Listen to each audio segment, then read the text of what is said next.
Biblia, Números capítulo 13. Números capítulo 13, versos 17. Por si usted no sabía, hay un libro que se llama Números.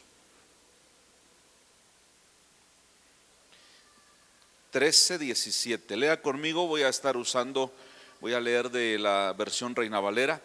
Los envió pues Moisés a reconocer la tierra de Canaán, diciéndoles: suban de aquí al Negev y suban al monte, y observen la tierra cómo es, y el pueblo que la habita, si es fuerte o débil, si poco o numeroso. Cómo es la tierra habitada, si es buena o mala, y cómo son las ciudades habitadas, si son campamentos o plazas fortificadas. Cómo es el terreno, si es fértil o estéril, si en él hay árboles o no, y esfuércense y tomen del fruto del país. Y era el tiempo de las primeras uvas, y ellos subieron y reconocieron la tierra desde el desierto de Sin hasta Rehob, entrando en Hamat. Y subieron al Negev y vinieron hasta Hebrón, y ahí estaban Ahimán, Sesai y Talmai, hijos de Anac. Hebrón fue edificada 7 años de Zoán en Egipto, antes de Zoán en Egipto, y llegaron hasta el arroyo de Escol, y de ahí cortaron un sarmiento con un racimo de uvas, el cual trajeron 2 en un palo, y de las granadas y de los higos. Verso 24. Y se llamó aquel lugar el valle de Escol por el racimo que cortaron de allí los hijos de Israel. Esto es palabra de Dios, y el pueblo de Dios dice amén. ¿Puede sentarse, por favor? Le decía hace rato que hay un libro que se llama de Números, y es este que estamos leyendo. De verdad, todos los libros de la Biblia son preciosos, y nada más los que leen pueden decir amén. Los demás no saben ni de qué estamos hablando. Y algunos también usan esto para cuando son solteros y quieren enamorar a alguna sierva. Le dicen: ¿sabes qué? Hoy estuve leyendo el libro de Números y me di cuenta que no tengo el tuyo. Ya ven que también hay frases para conquistar entre cristianos. El libro de Números registra, como su nombre lo dice, números, estadísticas, cantidades. Pero no voy a hablar de eso hoy. Ponga mucha atención, porque desde que estábamos en la alabanza yo he sentido muy fuerte la presencia de Dios sobre su pueblo en esta mañana. Bendito sea el nombre de Dios, porque por eso nos reunimos. No sé si usted se ha puesto a pensar por qué cada vez más cantidad de personas, iglesias aquí en la ciudad, nos reunimos. Algunos hacen congresos, otros hacen campamentos, otros hacemos tantos eventos y nos reunimos. Y alguien puede decir: ¿cómo se reúnen y no ven nada? Simple y sencillamente, aunque no vemos, pero nuestro Dios es real y es el único Dios verdadero. Se puede sentir. Entonces la presencia de Dios es real, y eso nos hace reunirnos. El Dios que nosotros alabamos, el Dios que hizo los cielos y la tierra, siempre ha tenido un plan maravilloso para sus hijos. Dice la palabra de Dios que hará unos 3,900 años aproximadamente, únicamente 70 familias llegaron a Egipto. Pero como murió José, el de los sueños, el siguiente rey o faraón que se levantó no conocía a José. Por lo tanto dijo: es probable que si vienen enemigos contra nosotros, este pueblo de esclavos se levante contra nosotros. Y los pusieron bajo mayor esclavitud y servidumbre. Durante unos 430 años, señala la Biblia, el pueblo de Israel estuvo esclavo en Egipto, sin derecho a nada. Créanme que una de las cosas que a mí más no sé cómo decir, si me martiriza o me trauma, es la esclavitud. Como un esclavo, lo único que tenía derecho a poseer es la ropa que llevaba y un cuchillo. Eso era lo único durante toda su vida. Entonces el pueblo de Dios estaba esclavizado durante 430 años, es decir, varias generaciones nacían y morían esclavos. Recuerde que para nosotros Egipto significa el mundo. Hablando en un sentido espiritual, Egipto es el mundo. Y yo no sé si usted sea primera generación de cristianos, pero nuestros padres, al menos en mi caso, mis padres no fueron cristianos de niños ni sus padres de ellos. Y durante muchas generaciones habíamos estado esclavos de miedos, de pobreza, de incertidumbre y de tantas cosas. Pero un día, así como Moisés libertó al pueblo de Dios, también nuestro libertador se llama Jesucristo, el Hijo del Dios viviente. Él es el que nos ha sacado de la esclavitud del mundo y nos ha traído a su presencia. El reino de Dios ya está entre nosotros. Escuche, aunque vivimos en esta tierra, el cristiano ha sido llamado para tener una mentalidad diferente, una mentalidad del reino de Dios en esta tierra. Claro que sí se puede, porque Dios no nos va a pedir algo que nosotros no podamos hacer. Ahora, el pueblo de Dios es sacado de Egipto y se va a través del desierto durante unos 40 años.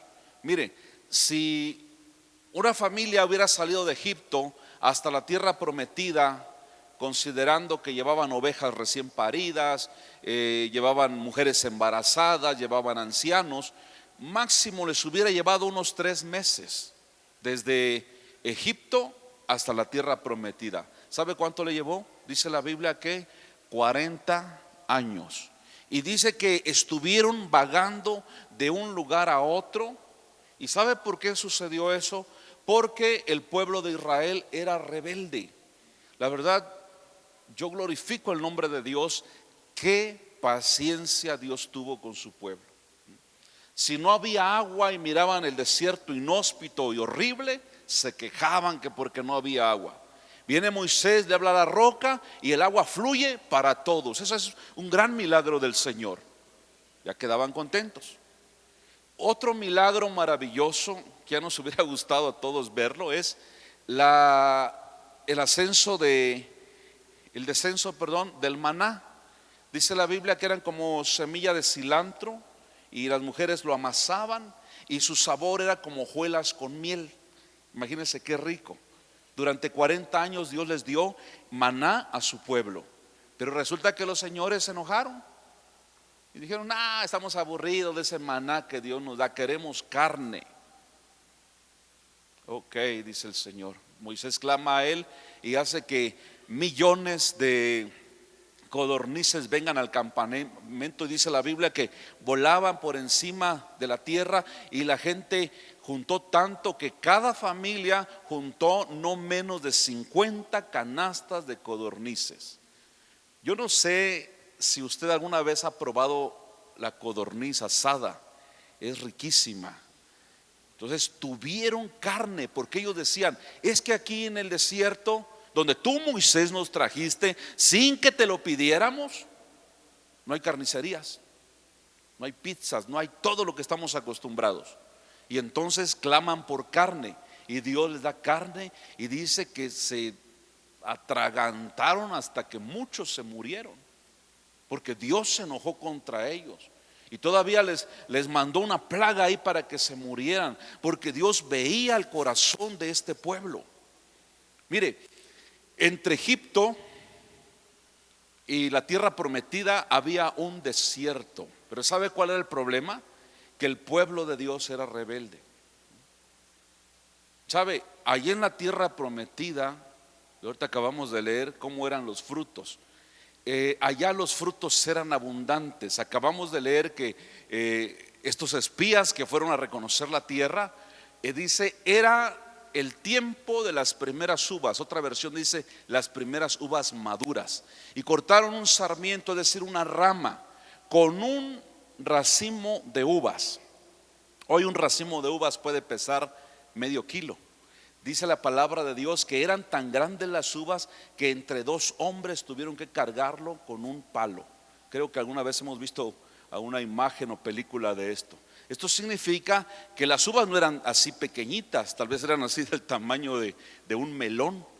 Y trajeron otros frutos de la tierra prometida. Es decir, que lo que Dios había prometido es cierto. Esa tierra prometida se le llamaba tierra donde fluye leche y miel. La palabra leche y miel significa la abundancia que Dios tenía en esa tierra. Pero hoy mismo esa tierra estaba habitada por gente pagana y por gigantes. Es decir, el pueblo de Dios no lo disfrutaba. El pueblo de Dios estaba en el desierto y eran los paganos los que disfrutaban esas bendiciones. Entre paréntesis, no sé si se ha puesto a pensar por qué a veces usted como cristiano anda una bicicletita rodada 28 y viendo a ver quién le presta un carro. En cambio tu compañero el pagano anda un carro último modelo, una camionetona que cuando viene el tiempo de lluvia hasta pasa fuerte si te ve y te salpica de lodo. Dice, gloria a Dios. ¿Te has puesto a pensar por qué esos paganos muchas veces están más bendecidos que muchos cristianos?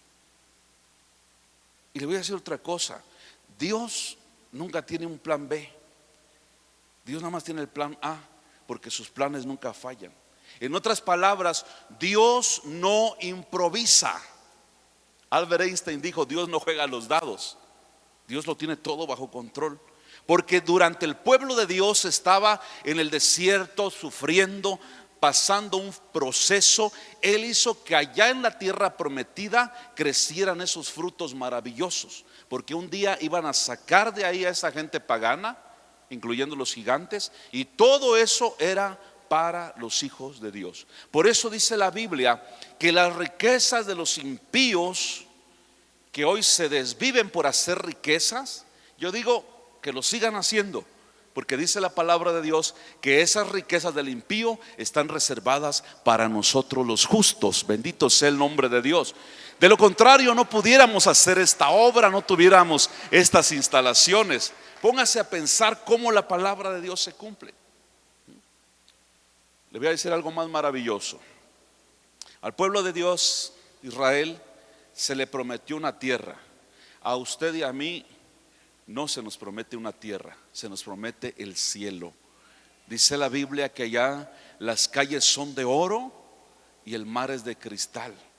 Un lugar hermoso, dice el apóstol Pablo, cosas que ojo no vio, ni oído oyó, ni se ha elevado en el corazón del hombre, son las cosas que Dios tiene preparadas. ¿Para quién? Para los que le aman. Si usted ama a Dios, cuando esté pasando tribulación, cierre sus ojos un momento. Imagínese todo lo que Dios tiene reservado para usted.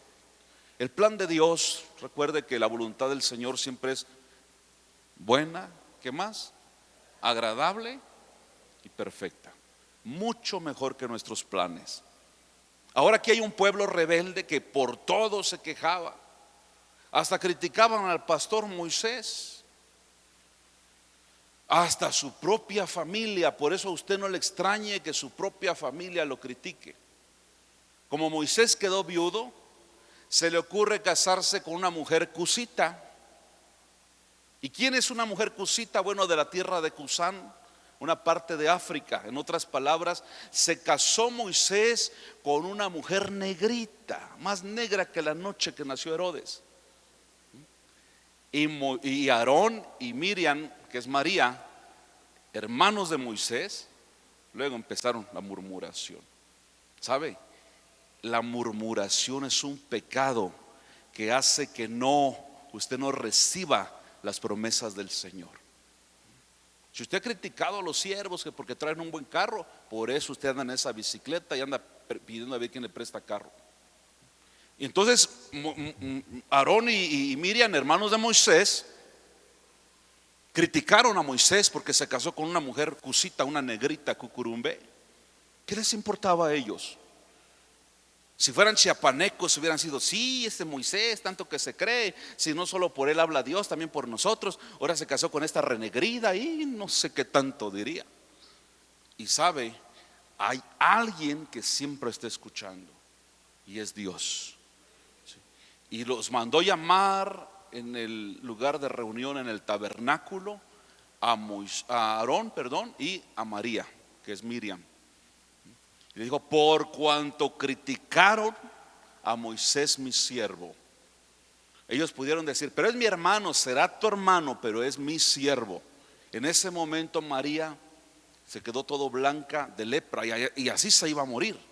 Nada más que Moisés clamó a Dios por misericordia y nada más la sacaron 7 días del campamento y ya regresó sana. En otras palabras, el pueblo por todo criticaba. ¿Sabe? Al leer estos libros me duele tanto la actitud del pueblo. ¿Sabe por qué? Porque viendo el favor de Dios, otra vez se quejaban. 23,000 murieron, la tierra se los tragó y ni así entendían. Un ratito como que tenían miedo y de ahí otra vez lo mismo. A criticar el agua, a criticar todo absolutamente. Y siempre decían: mejor nos hubieras dejado morir en Egipto, allá habían tumbas, allá estábamos bien.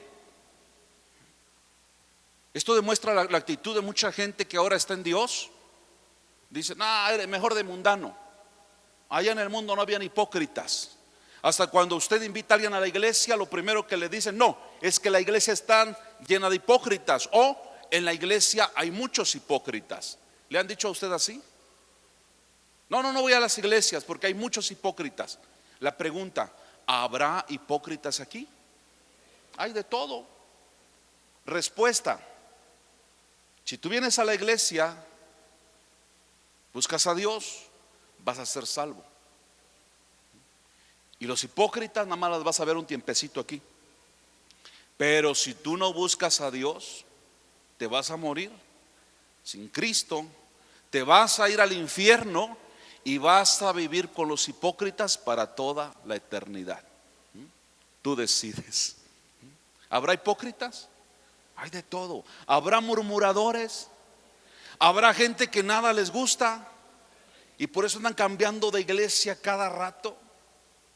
Otros hasta postean en su Facebook: pastor construye casas con los diezmos. Son los primeros que no dan ni el diezmo, pero son los primeros que están criticando qué se hace con las finanzas, cuando no saben lo que el pastor hace con las finanzas y cómo se invierte. Todo murmuran. Cuídese usted de murmurar, porque es un pecado también que sube a la presencia de Dios. Ahora, cerca de la tierra prometida, Moisés, siervo de Dios, comisiona 12 espías, entre ellos el famoso Caleb y Josué. Es la porción que leímos. Suban a las montañas y atraviésenla y lleguen a la tierra de la cual Dios nos habló. Traigan informes: ¿cómo es la tierra? ¿Viven en campamentos o son ciudades fortificadas? ¿El pueblo es poco o es mucho? ¿Los frutos son abundantes o escasos? Chequen. La interrogante aquí es esta: ¿será que Moisés dudaba de lo que Dios había prometido? No. Lo que Moisés quería era que ellos mismos comprobaran las bendiciones que les esperaba y trajeran muestras para que el pueblo se motivara. Porque un pastor siempre lo que quiere es que el pueblo tenga ánimo, tenga fe. ¿Y sabe qué? Salió contraproducente. A pesar que vieron los racimos de uvas, dijeron: wow, qué uvas tan grandes. Miren, también trajimos calabacita, qué grandes calabazas. Pero después el informe de 10 de los espías fue este: miren, la tierra es vasta, es enorme. Sentíamos que la tierra nos tragaba. Los frutos son abundantes. Usaron hipérbole. Dice: los muros que guardan la ciudad llegan hasta el cielo. Qué exagerados estos. Y sí es cierto, lo que sí era cierto, que habían gigantes descendientes de Anac. Y luego estos 10 dijeron lo siguiente: hay gigantes, parecíamos chapulines saltamontes delante de ellos, y ellos nos miraban a nosotros igual o peor, tal vez nos veían como piojos. Imagínense la mentalidad que ellos traían. Primero la gente se emociona por los frutos, pero luego se desaniman, porque el desánimo es contagioso. Por eso cuando usted esté desanimado, mejor no hable con nadie, porque se va a arrastrar entre las patas a varios.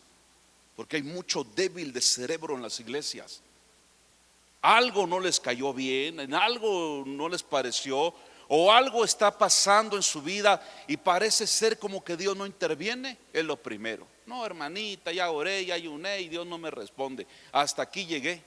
Bien ministrado, otra la otra. Porque el desánimo es contagioso. Cuida tu corazón del desánimo. Todo el pueblo murmuró y otra vez se desanimaron. Otra vez, ¿para qué nos sacaste de Egipto? Bien estábamos allá. Y por eso el Señor dijo en su ira: estos que murmuraron quedarán muertos en el desierto, no verán lo prometido. Ahora ellos dijeron que vendrá el enemigo y se llevará a las esposas y a los hijos de botín. Yo cuidaré de ellos, dice el Señor. Porque estos tuvieron miedo, dijeron: no, si hay gigantes, nos están enviando a una muerte segura. Y recuerde que ahí habían, no por casualidad dice la Biblia, que habían hijos del gigante Anac. Estaban, bueno, aquí dice los nombres, pero cada uno de estos gigantes, yo quiero enseñarle algo hoy, significa algo. Uno se llamaba Aimán, el otro Sesaí y Talmaí. Estos eran hijos de Anac. ¿Quién era Anac? Era un gigante. Y tenía 3 hijos también que eran gigantes. Y cuando el pueblo de Dios escuchó que para poder poseer la tierra había que pelear con estos gigantes, dijeron: ¿cómo vamos a enfrentarlos a ellos si son más fuertes y más grandotes que nosotros? Nos van a matar y se van a llevar a nuestra familia. Y Dios dice: por cuanto no creyeron, no entrarán en la tierra que les prometí a sus padres. Entonces, miren, hermanos, le pido y le pedí al Espíritu Santo que Él nos ubique. Dile a tu vecino: ubícate. ¿Sí? A veces pensamos que el Señor no te tiene en cuenta. Mire, le voy a poner un ejemplo. Hasta esta mañana, ¿cuántos se bañaron? Los de este lado ni se bañaron. ¿Cuántos se bañaron? Simple y sencillamente, desde que usted dispuso su corazón para venir y se está bañando, Dios lo está tomando en cuenta. Dios escucha lo que nosotros hablamos. Dios oye cuando usted desanima a alguien, pero también oye cuando usted anima a alguien. Y Dios dijo: toda esa flota, en otras palabras, dijo que no me creyeron a mí, sino que se dejaron impresionar por los gigantes, morirán en el desierto. Y luego específicamente dice: solamente mi siervo Caleb, hijo de Jefone, entrará porque él tuvo fe en mí. Y obviamente mi siervo Josué, hijo de Nun, también entrará porque ellos 2 creyeron en mí. Cuando yo estaba en mi devocional viendo esto, dije: gracias, Padre, porque Dios recompensa cuando usted tiene fe. Mire, yo he declarado, y algunos dirán: está loco este hombre. Yo he declarado, hermanos, que durante toda esta pandemia, que todavía estamos de alguna manera, vamos a salir con vida, porque dice la Biblia que el justo por la fe vivirá. Y lo más recio de la batalla, porque, hermanos, cualquiera de nosotros pudo haber muerto ya. Mire, hubo un momento de batalla terrible cuando la pandemia el año pasado. Ya lo vimos la muerte de cerca. ¿Sabe? Más de 2,000 pastores en toda la República murieron. Y murió un salmista famoso, y murió un pastor famoso, y yo vi que murieron varios apóstoles. Y yo dije: ay, tras que también los apóstoles se mueren, dije yo. Pregunta: ¿usted cree que a mí no me dio cosa? ¿Sí? Ya escucha unos pasos en la azotea. Entonces, cuando usted enfrenta algo, y ese es el primer gigante, yo le puse el nombre de miedo. El miedo no, mire, no es que uno sea muy valoroso y uno agarra y extermina el miedo. No, el miedo cuando nos visita, en vez que nos maneje, nosotros tenemos que manejarlo. No sé si me explico. O sea, va a llegar un momento que va a haber miedo. Pastor, aunque yo sea cristiano, sí, pero el valor no es la ausencia del miedo, el valor es el dominio del miedo. Cuando yo leí esta palabra y el Señor dice, tanto Josué como Caleb, mis siervos, ellos sí entrarán y poseerán la tierra, dije, Señor, apúntame ahí, porque pudimos haber desmayado, pudimos haber cerrado el templo, pudimos dejar de hacer cultos. ¿Se dio cuenta? Un solo día no dejamos de glorificar el nombre del Señor. Y entonces echamos mano de la vida eterna. Recuerdo que celebramos la cena del Señor, hicimos una cadena de oración de 400 horas y ofrecimos ayuno. Yo le decía, Padre, si me muero, pues me voy contigo. Pero tipo Moisés le decía yo, pero ¿qué va a decir la gente, Señor? Mire cuánta gente llega. Y aquí en Torre hay mucha gente que es valiente, pero hay mucha gente que también es cobarde. Ahí ni amén dijeron. Entonces el primer gigante que hubo que enfrentar fue el miedo. Diga conmigo, miedo. ¿Ha sentido miedo usted? Cuando se peleaba ahí afuera de la secundaria, de repente tenía miedo. En los 80s yo también estaba en la secundaria, allá en la Prevo, en Tuxtla. ¿Sabe qué se veía saliendo de la secundaria? Puro box. Ahí se los agarrones uno contra otro y mole. ¿Sabe qué se ve hoy? Hombre con hombre besándose. Uno de tercero hincándose con una rosa con uno de segundo. Pura homosexualidad. Se acabaron esos valientes. En los 80s hasta yo le entré a los catamorrazos. Pero hoy besándose están los sodomitas, hijos del pucú. Y cuando usted veía al contrincante decía, ah, caray, como que este me va a dar. Pero cuando usted dice, qué lindo, ¿verdad? Que me dé, yo le entro. Y sorpresa, tal vez usted ganó. Todo reto en nuestra vida siempre va a estar condimentado por el miedo. Pero la Biblia dice que Papá Dios no nos ha dado un espíritu de cobardía, sino de poder, amor y dominio propio. Y el dominio propio sirve para manejar el miedo. Alguien me decía a mí, mire pastor, es que una cosa es decir, si me muero me voy con Cristo, a cuando te dan un diagnóstico y dices, ¿sabes qué? Tienes leucemia, tienes cáncer. Hay enfermedades que avanzan silenciosamente y cuando usted llega al médico, solo para que le digan, le quedan 3 meses de vida. Y uno dice, y ahí en ese caso, ¿qué hago? ¿Me dejo morir de una vez? ¿O hago como el difunto Pedro Armendáriz padre, que cuando le detectaron cáncer se pegó un tiro en la cabeza? Te llamabas. Eso es cobardía. Cuando tenemos un diagnóstico de este tipo, yo les suplico, hermanos, que tengamos fe en el Señor. La fe vence el miedo. Creo que la semana pasada les decía que cuando dice la Biblia que cuando el ejército de Dios salía a la batalla, venía el sacerdote y los bendecía. Y Dios mismo les decía, cuando salgas a la guerra contra un ejército más poderoso y más grande que tú, ¿sabe cuál es la palabra que dice el Señor? No temas.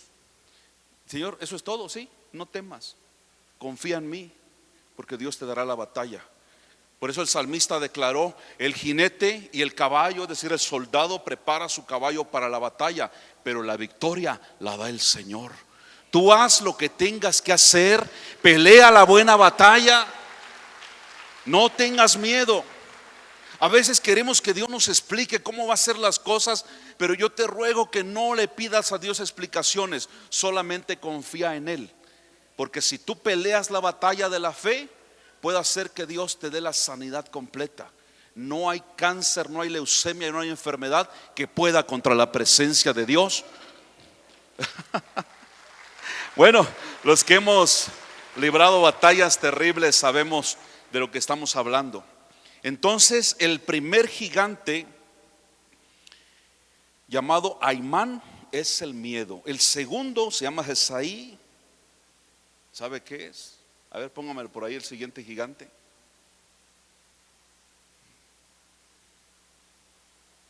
La confusión. Esto es lo que los expertos en el estudio del comportamiento humano le llaman una crisis existencial. Gente que ya está en la iglesia, que ya está en Cristo, pero de pronto baja la guardia. Incluso algunos se han embriagado en ese tiempo. O sea, eso los estudiosos del comportamiento humano le llaman crisis existencial. Llega un momento como que pierdan el propósito, la alegría por la vida, nada les anima. ¿Y sabe por qué? Porque perdieron el enfoque. Mucho pueblo de Dios está más enfocado en las redes sociales, en las malas noticias, están llenos de cosas del mundo. Por eso entra el espíritu de confusión. Pero los que constantemente leemos la Biblia, no nos confundimos, ni perdemos el enfoque. Nuestra mirada está en Jesucristo, el autor y consumador de nuestra fe. Y aquí quiero agregar algo. Por aquellos que están buscando pretexto para pecar o para irse al mundo. Me fui al mundo porque el pastor falló. Me fui al mundo porque vi la hipocresía de los diáconos. Me fui al mundo porque un ujier me puso cara de cucaracha fumigada. ¿Sabe qué? Eso es mentira. Lo único que te puede sacar del camino de Dios es dejar de creer en su palabra. No te confundas. El miedo trae confusión. Y la confusión te debilita, te hace entrar como en una crisis existencial. Empezaste muy bien en Cristo, muy contento, y parece que ahora el gozo se te esfumó por alguna parte.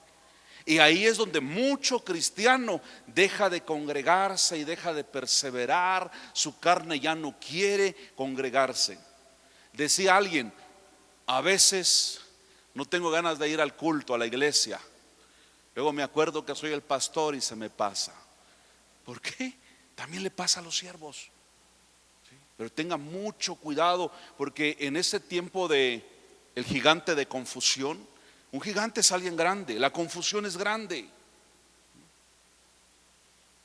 El pastor Yonggi Cho, que ya partió a la presencia de Dios, cuando hizo el primer auditorio para 20,000 personas, el dólar coreano se devaluó. Él tenía que pagar a las grandes empresas de construcción. Él tuvo que vender su casa, tuvo que vender a un departamento rentado en invierno donde no había ventanas, y ya se imagina el friazo que él sentía. Y entonces el gigante de confusión se levantó, y el pastor Yonggi Cho llegó a pensar, y él dijo: Dios no me mandó a hacer esto. Si usted me pregunta: pastor, ¿y usted ha enfrentado estos gigantes? Amén. Cuando yo empiezo un proyecto, de repente se me ha levantado el gigante, y yo digo: ay, ¿no será que Dios no me mandó a hacer esto? Mire, una vez que yo estaba en eso, porque tuvimos un problema muy fuerte, pero ya estaban las instalaciones, y entonces se me levantó el gigante de confusión y vino a mi mente: ¿no será que Dios no me mandó a hacer esto? Ahí va llegando un profeta de Jehová, sin que yo lo llamara, y me dice: nadie, absolutamente nadie puede hacer lo que tú y la iglesia hacen si no está Dios en el asunto. Y yo dije: amén.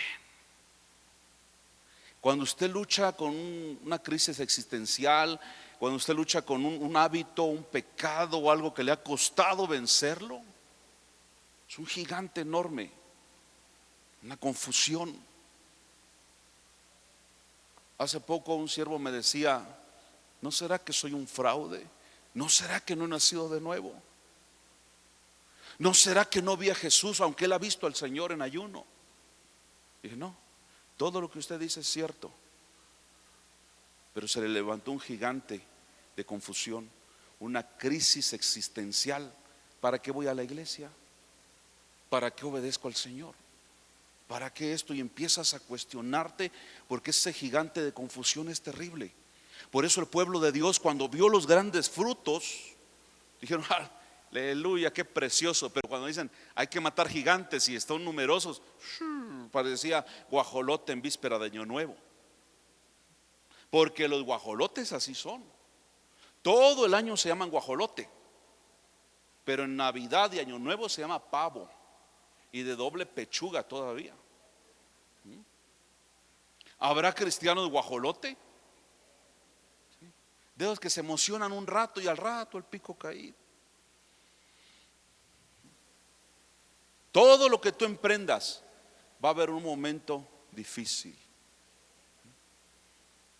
Mire, a mí desde mi adolescencia me gusta mucho el box. Cuando yo tenía 14 o 15 años, aparte de nadar, de correr, practiqué box. Y se mira bien bonito. ¿Se han visto el box alguna vez? Más cuando gana uno de los contrincantes y lo levantan y sale con su bandera bien bonito. Se ve fácil, pero ya estar allá arriba, hermano, cada trancazo miras 4 estrellas. Y esos atletas son de alto rendimiento. Cuando yo practiqué y me agarraba el entrenador de sparring para 4 rounds para uno que ya peleaba 10, ay, hermanos, decía: ay, tan bonito que se ve el asunto, pero está durísimo. En una ocasión me dice una hermana, hace algunos años: pastor, ore por mi hija. ¿Qué hija? Le digo: la cruzada con víbora de cascabel. Sí, ella. Ah, bueno. ¿Por qué? Porque ahí medio zancochadona pues la chamaca. Dice: ahora ya se le ocurrió entrenar porque quiere ser boxeadora. Le digo: ¿qué edad tiene? 18 años. Muy bien. ¿Qué tiempo lleva entrenando? Una semana. Dígale algo. No le voy a decir nada. Le digo: déjela. Si aguanta 3 meses, tenemos la próxima campeona, la Candona, por el estado de Chiapas. Pasó el tiempo, recordé y le digo: hey, ¿qué pasó con su hija, la boxeadora? No, dice, a la semana tronó. Lo llevaban al cerrito de San Cristobalito, había que subir corriendo y dar no sé cuántas vueltas allá, y 1000 lagartijas y 2000 abdominales y los trancazos. No, se ve bonito, pero estar ahí es otra cosa. ¿Sí? Se ve bonito los premios, pero para ganarlo requiere de un esfuerzo. Mohamed Ali, uno de los boxeadores más grandes que ha habido, hombre, llegó a ganar muchísimo dinero, muy famoso. Él declaró: odié cada minuto de entrenamiento, porque tenía que levantarse en la madrugada a entrenar. Dice: odié cada minuto de entrenamiento, pero mira ahora cómo lo estoy disfrutando. Y yo digo: esto tiene aplicación en la vida cristiana, porque todo requiere de un esfuerzo. Todo. Cuanto más nuestra vida en Cristo. Dios ya nos dio la salvación. Ahora usted venza en el nombre de Jesús esos gigantes que se le están levantando. Estarán muy grandotes, pero en mi tierra dicen: mientras más alto, de más alto caen, porque Dios está con nosotros. Mientras aquellos 10 espías llegaron a desanimar el pueblo, Josué y Caleb dijeron: ciertamente.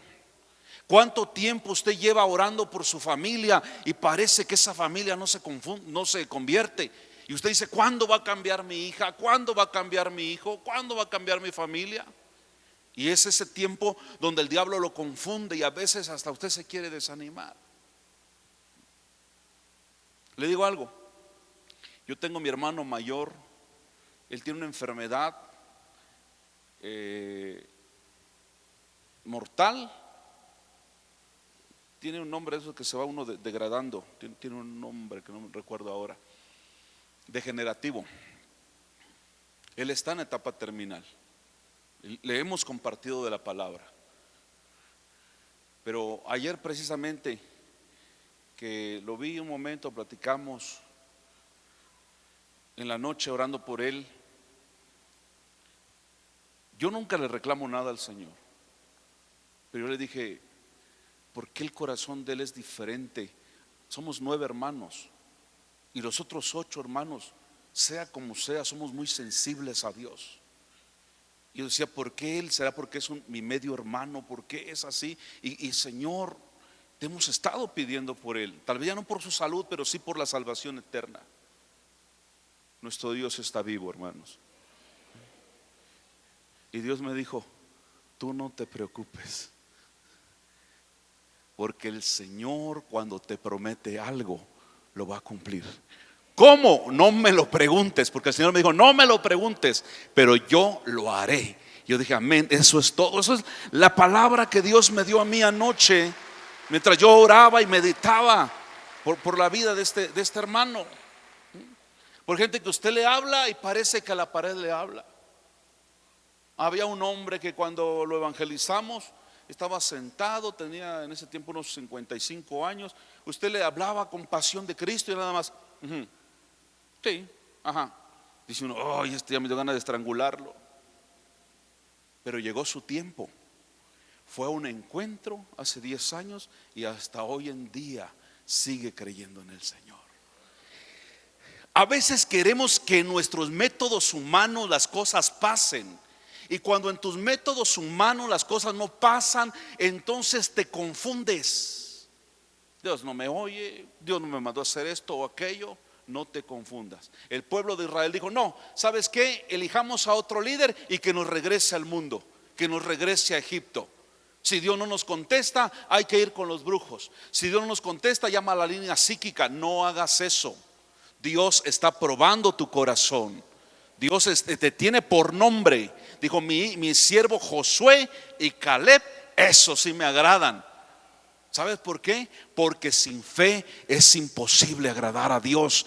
Dios ya no quiere gente pusilánime, que el domingo están felices y el lunes están como guajolote en Navidad o Año Nuevo. Dios quiere que siempre estemos, dijera aquel, en alta. ¿Cómo está la moral de las mujeres? Las agarré en curva. Las tomé frías. Alta, muy alta. Y el lunes baja, muy baja.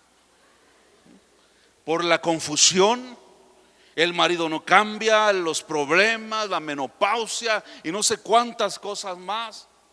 Y luego, ¿será que hay cielo? ¿Será que hay infierno? Hasta de la existencia de Dios dudan. Cuando le venga esa mentalidad de la existencia de Dios, que si existe o no, repréndalo en el nombre del Señor. Y el tercer y último gigante, pónmelo por favor. ¿Quiere las bendiciones?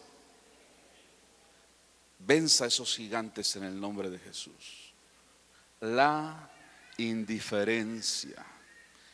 Primero es el miedo que acarrea confusión, y ahí nada más tiene usted 2 opciones. Escuche bien.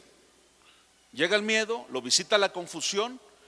Número 1, quedarse ahí estancado, indiferente. Ya no ora, ya no lee la Biblia, ya no va a la iglesia.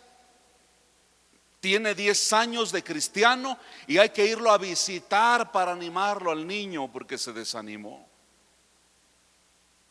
Se vuelven indiferentes. Mire, si usted tiene un bebé en casa,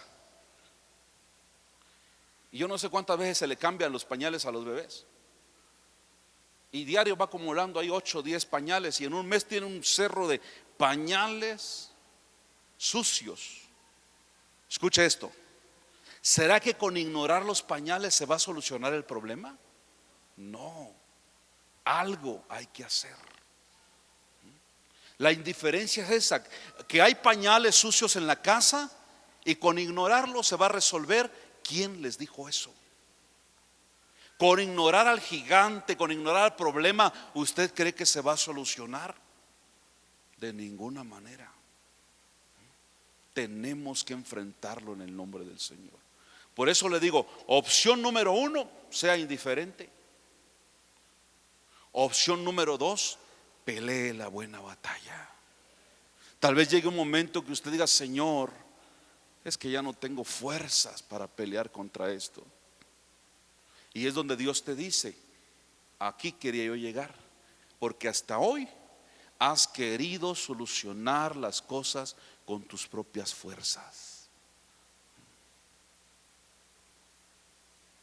Suéltaselo al Señor.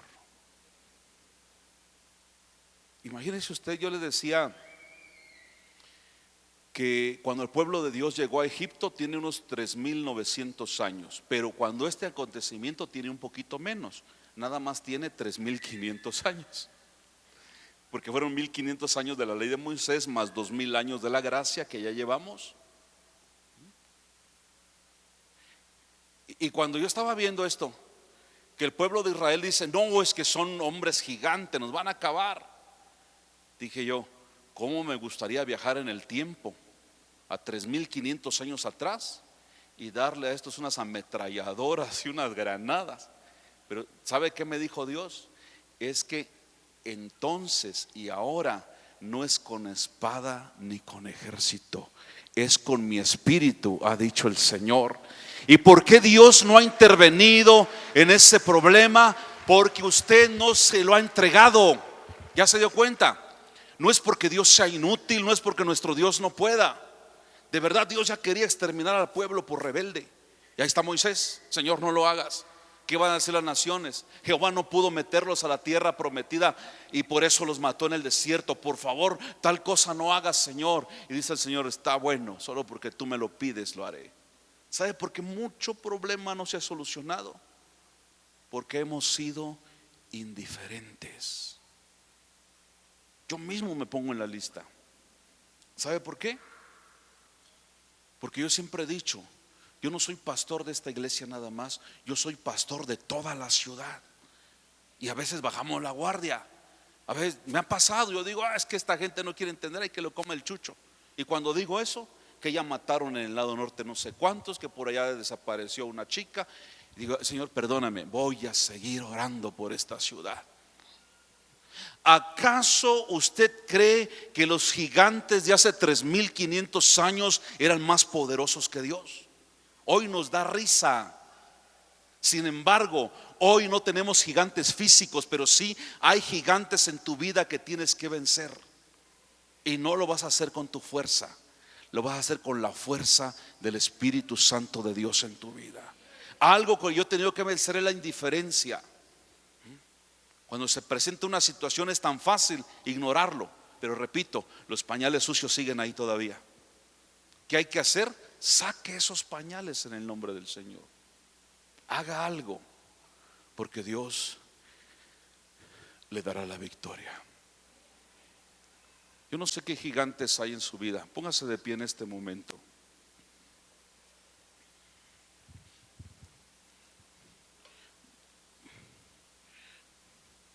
Recuerde que la salvación es gratis. Las bendiciones usted tiene que pelearlas. ¿Por qué no recibe? Yo pienso que en cierto modo el pueblo tenía razón físicamente hablando. Ven hombres de 4 metros y no eran cualquier hombres, eran guerreros. ¿Y ellos qué armas traían? Unas flechas, unos machetes todos oxidados, las señoras con el sartén. Y ya bajo el liderazgo de Josué, ¿sí se acuerda cómo Dios les entregó Jericó? 7 días, cada día den una vuelta.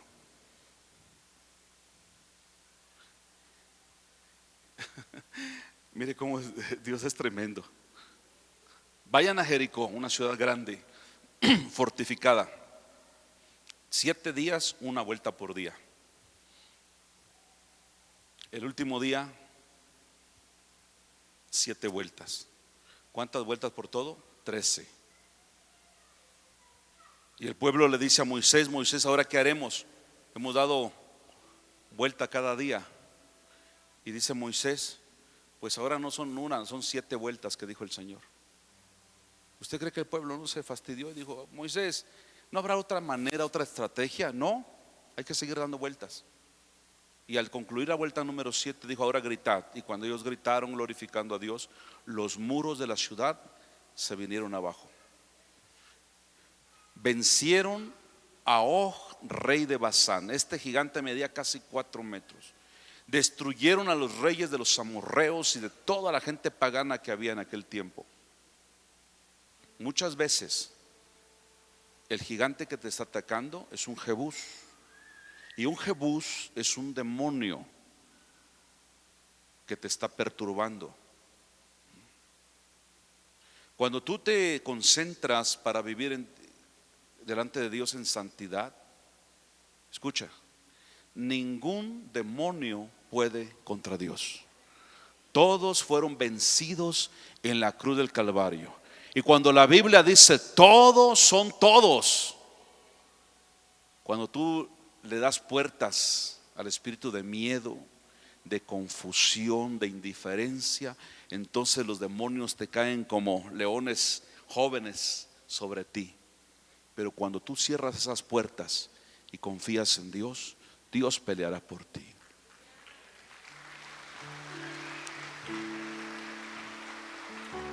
Gloria a Dios. Cierre sus ojos un momento, por favor. Hay gente que me dice: pastor, ¿por qué corta la administración?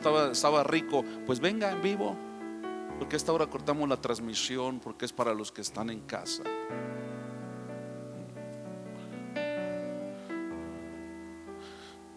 El Señor se molestó tanto por la falta de fe y dijo: ¿cómo es posible que viendo mis maravillas todavía duden de mí? Les demostraré mi poder, porque tomarán la tierra donde fluye leche y miel.